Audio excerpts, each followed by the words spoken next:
जय श्री कृष्णा। राधे राधे। आज आप लोग सुनेंगे आषाढ़ माह के शुक्ल पक्ष की एकादशी व्रत की कथा। आषाढ़ मास के शुक्ल पक्ष की एकादशी को ही देवशयनी एकादशी कहा जाता है। इसी एकादशी से चतुर्मास का शुरुआत माना जाता है। इस अवधि में कोई भी शुभ कार्य जैसे विवाह नहीं किया जाता है। मान्यता है कि इस दिन से भगवान श्री हरि विष्णु क्षीर सागर में शयन करते हैं और फिर 4 माह बाद उन्हें उठाया जाता है। उस दिन को देवथनी एकादशी कहा जाता है। इस बीच के अंतराल को ही चतुर्मास कहा गया है। देवशयनी एकादशी को देवशयनी, महा एकादशी, थोली एकादशी, देवशयनी तथा प्रबोधनी एकादशी भी कहा जाता है। धर्मराज युधिष्ठिर ने कहा, हे केशव, आषाढ़ शुक्ल पक्ष एकादशी का क्या नाम है? इस व्रत के करने की विधि क्या है और किस देवता का पूजन किया जाता है? श्री कृष्ण कहने लगे कि हे युधिष्ठिर, जिस कथा को ब्रह्मा जी ने नारद जी से कहा था वहीं मैं तुमसे कहता हूँ। एक बार देव ऋषि नारद जी ने ब्रह्मा जी से इस एकादशी के विषय में जानने की उत्सुकता प्रकट की। तब ब्रह्मा जी ने उन्हें बताया, सतयुग में मदहंता नामक एक चक्रवर्ती सम्राट राज करते थे। उनके राज्य में प्रजा बहुत सुखी थी, किंतु भविष्य में क्या हो जाए यह कोई नहीं जानता। अतः वे भी इस बात से अनभिज्ञ थे कि उनके राज्य में शीघ्र ही भयंकर अकाल पड़ने वाला है। उनके राज्य में पूरे 3 वर्ष तक वर्षा न होने के कारण भयंकर अकाल पड़ा। इस अकाल से चारों ओर तराही तराही मच गई। धर्म पक्ष के यज्ञ, हवन, पिंडदान, कथा, व्रत आदि में कमी हो गई। जब मुसीबत पड़ी हो तो धार्मिक कार्यों में प्राणी की रुचि कहाँ रह जाती है। प्रजा ने राजा के पास जाकर अपनी वेदना की दुहाई दी। राजा तो इस स्थिति को लेकर पहले से ही दुखी थे। वे सोचने लगे कि आखिर मैंने ऐसा कौन सा पाप कर्म किया है जिसका दंड मुझे इस रूप में मिल रहा है। फिर इस कष्ट से मुक्ति पाने का कोई साधन करने के उद्देश्य से राजा सेना को लेकर जंगल की ओर चल दिए।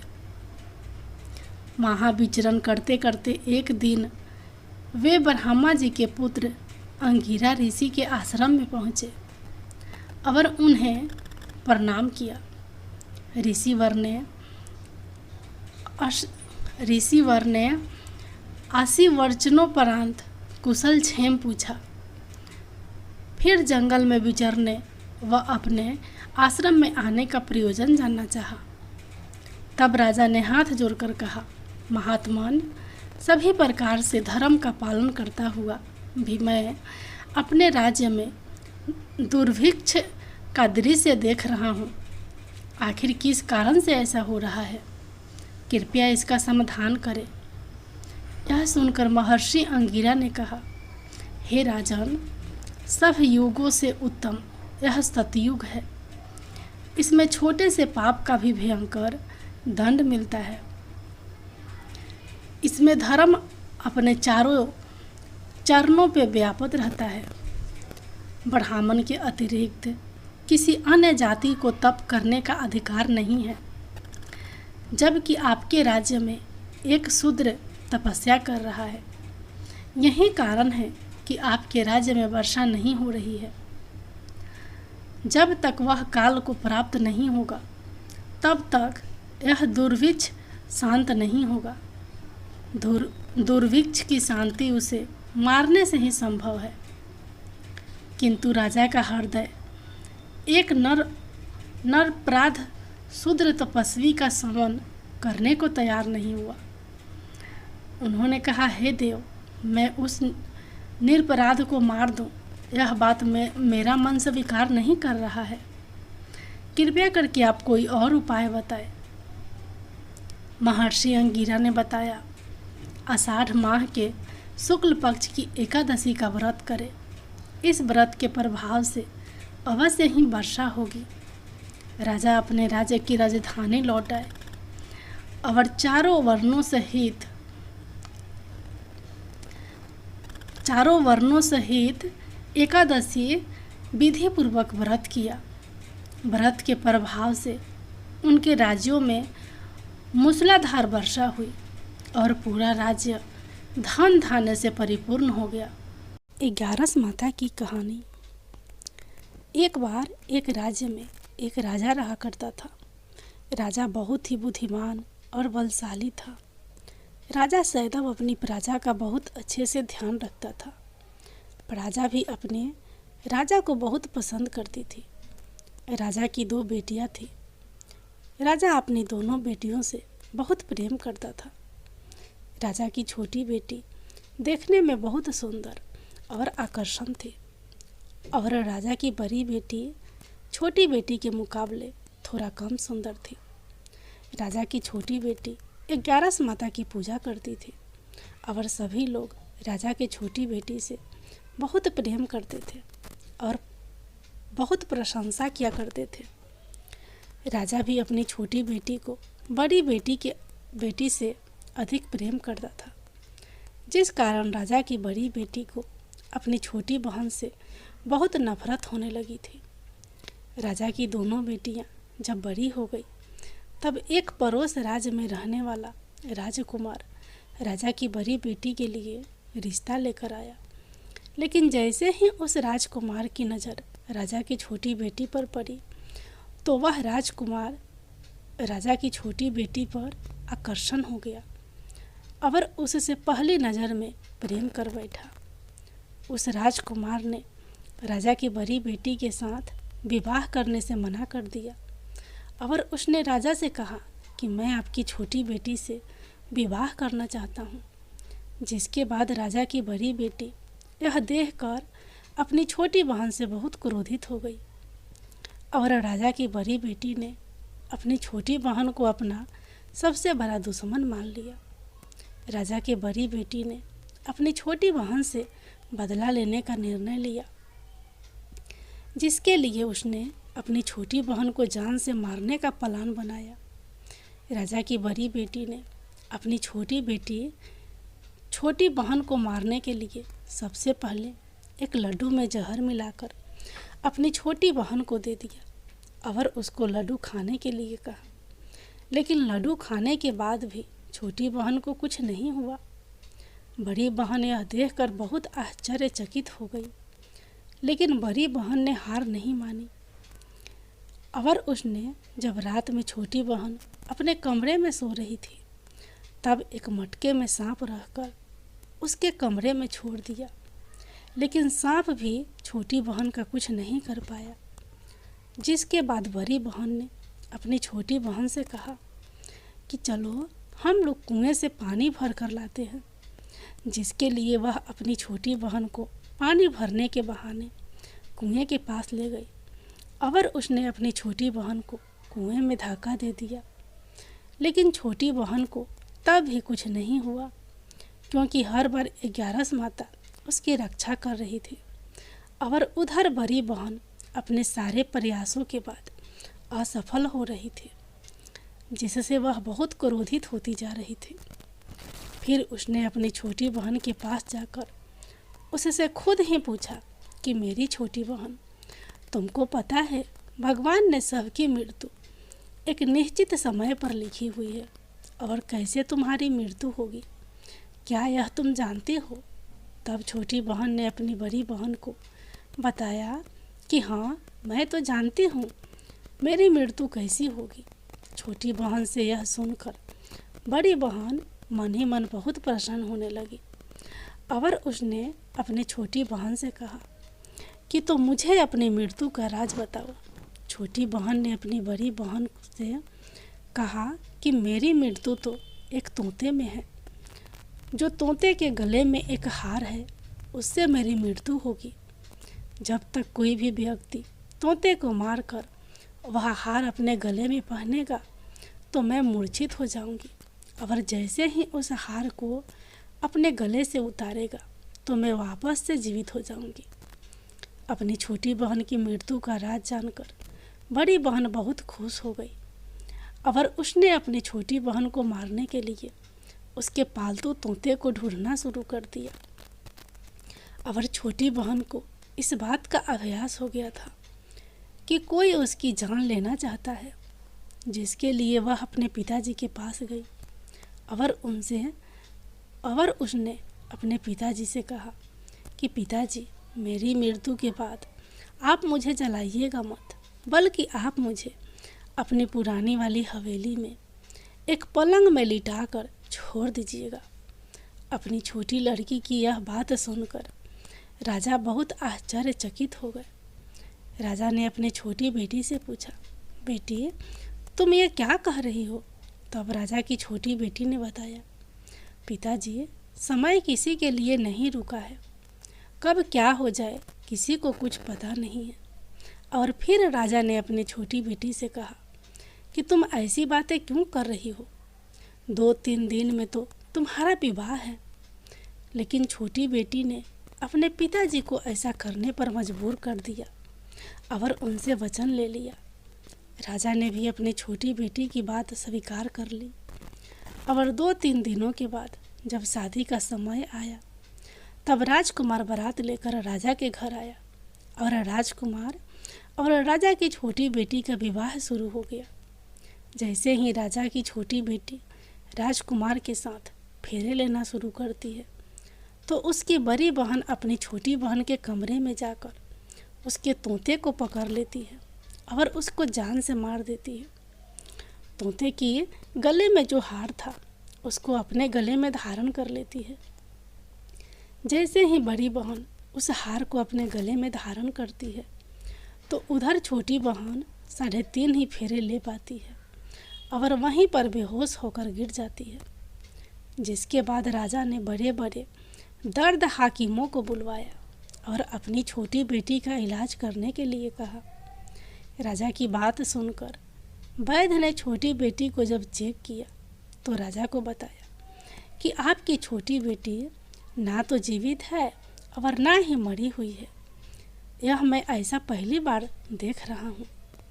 राजा ने वैद्य और हाकिम को यह बात बाहर बताने से मना कर दिया और उनको कहा कि अगर तुमने यह बात किसी को बाहर बताई तो हम तुम्हें फांसी दे देंगे। राजा ने अपनी छोटी बेटी को पुराने महल में जाकर एक पलंग में लेटा दिया और वहाँ पर कुछ सैनिक को तैनात कर दिया। वापस अपने महल पर आ गया। राजा की बड़ी बेटी अपने पिताजी के पास आई और कहने लगी कि पिताजी, अगर यह शादी संपन्न नहीं हुई तो आपकी इज्जत का क्या होगा? आप कहे तो मैं आपकी इज्जत बचाने के लिए राजकुमार से शादी करने के लिए तैयार हूँ।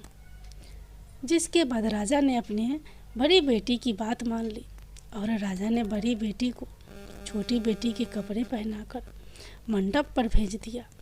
लेकिन राजकुमार यह जान गया कि यह राजा की छोटी बेटी नहीं है, बल्कि यह राजा की बड़ी बेटी है। लेकिन जब राजकुमार ने शादी करने से मना किया तो सभी लोगों ने राजा को विवश करके राजा की बड़ी बेटी से बचे हुए फेरों का संपन्न करा दिया और विवाह करवा दिया। जिसके बाद राजकुमार राजा की बड़ी बेटी को अपने महल में ले गया।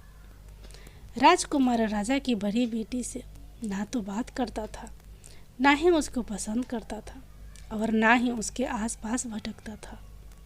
और राजकुमार ने यह फैसला लिया था कि वह अपनी प्रेमिका को ढूंढ कर रहेगा और यह जानकर रहेगा कि उसके साथ आखिर हुआ क्या था। एक दिन राजकुमार अपने घोड़े पर सवार होकर राजा के पुराने महल के पास पहुंच गया, जहां पर उसने कुछ सैनिकों को देखा। महल के पास पहुंचकर राजकुमार ने जब महल को ध्यान से देखा तो वह समझ गया कि यह तो हमारे ससुर जी का महल है। तब राजकुमार ने सैनिकों से पूछा, तुम लोग यहाँ पर क्या कर रहे हो और इस महल के अंदर उस पलंग में कौन लेटा है? जिसके बाद सैनिकों ने बताया कि यहाँ पर राजा की छोटी बेटी लेटी है। यह सुनकर राजकुमार बहुत खुश हो गया और वह तुरंत अपनी प्रेमिका के पास पहुँच गया और उसकी सेवा करने लगा। जैसे ही रात हुई तो राजा की छोटी बेटी उठकर खड़ी हो गई। राजकुमार यह देखकर बहुत खुश हो गया और उसने अपनी प्रेमिका से पूछा कि तुम यहाँ क्या कर रही हो? तुम मेरे साथ मेरे घर चलो। राजा की छोटी बेटी ने राजकुमार को सारी बातें बता दी कि मेरी जान एक तोते में बसी थी और मैंने यह बात सिर्फ अपनी बड़ी बहन को बताया था और मुझे पता है कि उसने ही मुझे मारने का प्रयास किया है। उसके पास एक हार है जिसको वह सुबह पहन लेती है और रात को उतार देती है।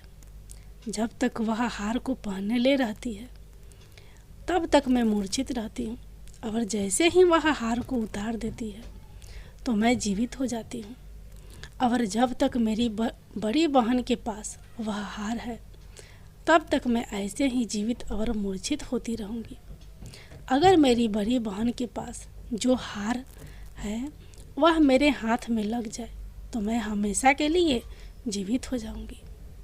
राजकुमार यह बात सुनकर राजा की छोटी बेटी के पास रहने का निर्णय ले लिया और उसने अपने बचे हुए सारे फेरे उस पलंग में लेटी राजकुमार के छोटी बेटी के साथ ले लिए और अपना विवाह पूर्ण कर लिया और वहीं पर ही रहने लगा। देखते ही देखते कुछ समय में राजा की छोटी बेटी और राजकुमार की पत्नी पेट से हो गई। एक दिन राजकुमार को किसी काम से बाहर जाना पड़ा। तब छोटी बेटी के पेट में बहुत तेज से दर्द होने लगा, जिसके बाद उसने 11 माता का आह्वान किया। जिसके बाद वहाँ पर 11 माता प्रकट हुई और उन्होंने अपने भक्तों के दर्द को दूर किया और एक पुत्र की प्राप्ति करवाई। और वहीं पर अचानक से राजकुमार भी आ गया।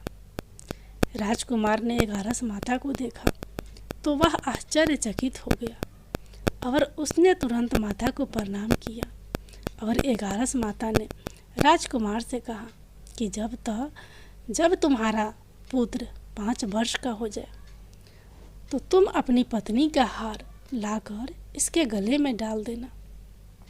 देखते ही देखते राजकुमार और राजा की छोटी बेटी का पुत्र 5 वर्ष का हो जाता है। तो राजकुमार अपने बेटे से कहता है कि बेटा, मैं कुछ काम से बाहर जा रहा हूँ, तुम अपनी माता का ध्यान रखना। और वहाँ से चला जाता है। राजा को बाहर निकलता देख बड़ी बहन के सैनिक देख लेते हैं और बड़ी बहन को जाकर सारी बातें बता देते हैं। जिसके बाद बड़ी बहन अपनी छोटी बहन के पुत्र को वहाँ से उठवा लेती है और उसको मरवा देती है। छोटी बेटी के पुत्र के 2 टुकड़े करवा देती है। पहला टुकड़ा चक्की के पास छुपा देती है और दूसरा टुकड़ा अपनी पलंग के नीचे रख लेती है। अब 11 माता भिखारी का रूप लेकर आती हैं। एक भिखारी का रूप रखकर बड़ी बहन के पास चली जाती हैं। जिसके बाद वहाँ पर भिक्षा मांगने लगती हैं। बड़ी बहन अपने नौकरों से कहती है कि जाकर भिक्षा दे दो, लेकिन जैसे ही नौकर 11 माता को भिक्षा देने के लिए आते हैं तो माता उन्हें मना कर देती है और कहते हैं कि मैं तुम्हारी महारानी से ही भिक्षा लूँगी। जिसके बाद बड़ी बहन स्वयं ही भिक्षा देने के लिए माता के पास आती है। तब माता एक बिल्ली का रूप लेकर उसके कमरे में चली जाती हैं और वहाँ पर छोटी बेटी के पुत्र के 2 टुकड़े को आपस में जोड़ देती हैं और उसे जीवित कर देती हैं। उसे वहाँ से ले जाती हैं। राजकुमार अपने बेटे को लेकर अपनी पत्नी के पास जाता है और उसे कहता है कि तुम इसका ध्यान रखना। अगर तुम इस बच्चे को अच्छे से ध्यान रखोगी तो मैं तुमसे बात करूँगा। एक दिन राजकुमार अपने बच्चे से कहता है कि तुम मम्मी से उनके गले का हार मांग लो जिसके बाद राजकुमार का लड़का अपनी मम्मी के पास जाता है और कहता है कि मम्मी, मुझे तुम्हारा हार चाहिए जो तुमने गले में पहन रखा है। यह सुनकर पहले तो बड़ी बहन बहुत क्रोधित होती है, पर उसको यह याद आता है कि राजकुमार ने कहा था कि अगर मैं इस बच्चे का ध्यान अच्छे से रखूंगी तो वह मुझसे बात करेंगे, जिसके कारण वह हार को उस बच्चे को दे देती है और वह तुरंत हार को ले जाकर अपने पिताजी को दे देता है। और तभी राजकुमार अपने बेटे को लेकर वहाँ से जाने लगता है और अपनी पत्नी से कहता है कि तुम हमारे लिए खाना बना कर रखना, मैं शाम को आकर तुम्हारे साथ खाना खाऊंगा। और वह अपने बेटे को लेकर वहाँ से चला जाता है, जिसके बाद वह राजा के पास जाता है और उनको सारी बातें बता देता है। राजा अपनी बड़ी बेटी की यह करतूत सुनकर बहुत क्रोधित होते हैं और अपनी परवरिश पर ही दोष देने लगते हैं और राजकुमार को अपनी छोटी बेटी के साथ रहने के लिए आदेश दे देते हैं।